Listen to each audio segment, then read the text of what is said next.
is Anastasia Smorodinskaya reporting from out front the Russian consulate in Manhattan. With me is Xenia Grabson. Xenia, what is going on out here today?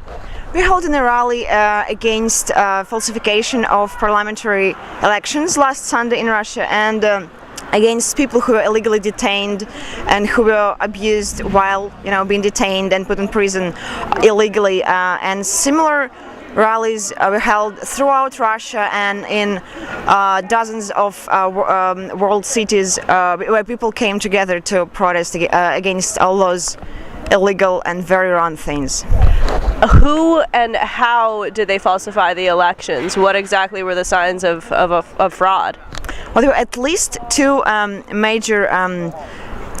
two main methods. One of them was so-called carousel, when dozens of young people, mostly young people from pro-Putin movements and also students forced to do it sometimes, they had documents with which they could vote, not where they registered but everywhere else. Every citizen of Russia can have this document legally, but those young kids were given like dozens of them, like 10 or 20, so they could go, vote and vote and vote and vote. So they could give their only vote 20 times, 12 times, which was happening. So obviously this affected the results. The other thing was that people who were in charge of the elections on the spots, they illegally, at the end of the day, mostly they illegally, for instance, they took a free. Oh my God, I'm sorry. I should cut it out. So, however, the other one I'm aware of is when they had certain results, let's say at 5 p.m. they knew what the figure should be by the end of the day. So whatever they had, they would write their own numbers that they were supposed to write, which were obviously bigger than what really was happening. So they just provided the center with the numbers that were expected, without giving any attention to how people voted in fact. So these were two, carousel and fraud, were two most popular violations, I think. And these ballots that you were talking about, who gave them to the students?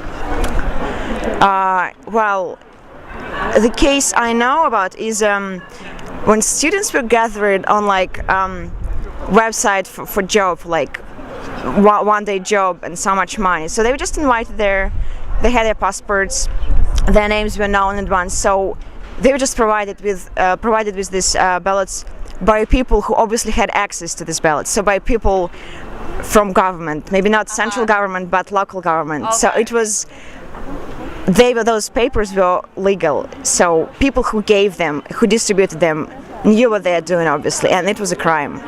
And obviously these protests are happening here in the U.S. and in Russia. What do you think is going to be the outcome realistically? Do you think it's going to make a difference?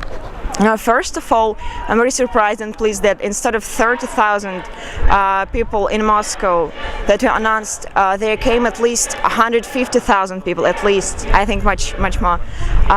So it was a great symbol of unification. All people got united and without fear, without anything. And last similar situation was happening in 1991. So this is what's happening in Moscow now. What happened this day? It's incomparable to anything else over a long period of time. Because even in 91st, it wasn't an all country. It was like Moscow mostly, and some people who came from other places. But here, all country united. You could follow from Vladivostok throughout whole country to Kaliningrad, how hour by hour in different time zones people were voting and protesting. It was more violent in some places it was more peaceful, like in Moscow. It was totally peaceful and positive in other places. Plus, given thousands of people in the cities outside of Russia, people in Moscow gave the government 2 weeks until December 24th to change something. And then if not, there's going to be a bigger meeting where millions will join. And then we'll see what will happen. All right. Thank you so much, Xenia. Yeah, thank you. I mean, I'm sorry for... Oh, no, very good. Yeah. Very good. Thank you. So much, guys.